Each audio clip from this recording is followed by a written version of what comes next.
Hi, Discovery. Last week we talked about natural consequences and the importance of allowing our kids to experience the natural consequences of their choices. This week we want to talk about logical consequences. And the term consequences has kind of become this poorly disguised PC way of saying punishments.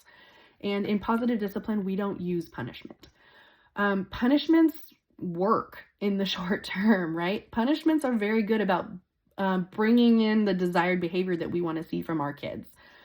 But in positive discipline, we want to be thinking about the big picture and the long-term effect that our parenting choices have on our kids. Punishments are not teaching our kids important life lessons that they need. Punishments aren't addressing the root feelings and motivation that our kids have that brought along the bad behavior in the first place. Punishments don't empower our kids to develop their own sense of internal motivation for wanting to make good choices. And punishments introduce this dynamic of power struggles and control and resentment. And a lot of these types of things that can really erode the vital sacred connection that we have with our kids, that we need to maintain in order to be the supportive, trusted guide that they need through life. So generally speaking, when problems arise, we want to work on problem solving with our kids in a collaborative way. On rare occasion, it might be appropriate to use what positive discipline calls logical consequences to determine if something is a logical consequence versus just a straight punishment.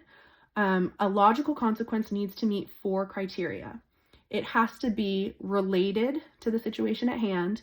It has to be respectful, reasonable, and helpful. If even one of those things is not met, it's not a logical consequence. It's just a punishment, and we want to find a different way to deal with the situation.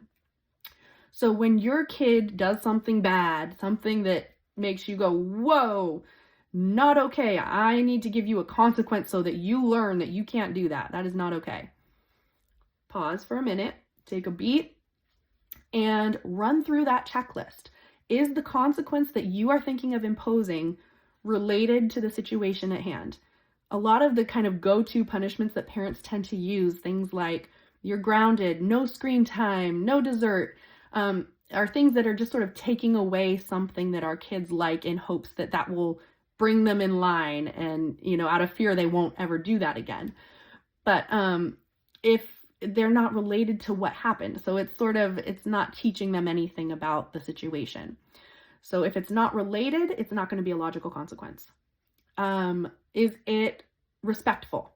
If you enter the situation as like laying down the law, you come in, you did something bad, this is your consequence. That's how it is.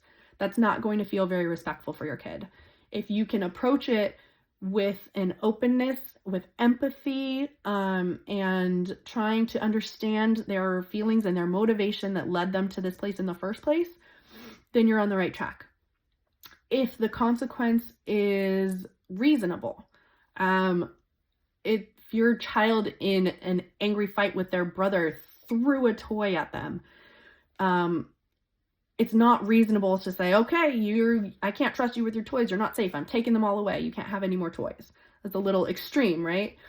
If a kindergartner is horsing around and breaks a window, it wouldn't be reasonable in that situation to ask them to help pay for the window because A, they might not have any money, and B, more importantly, they don't understand the system of money. They don't understand the value of it, and it would feel to them just like you're taking something from them without being able to kind of form the connection and make it an appropriate consequence.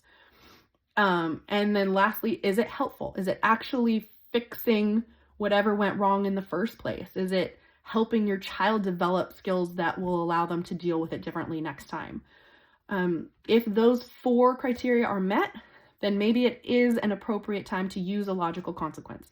And if not, there are a lot of other positive discipline tools that you can use to address tricky situations that don't involve consequences or punishments. So good luck this week.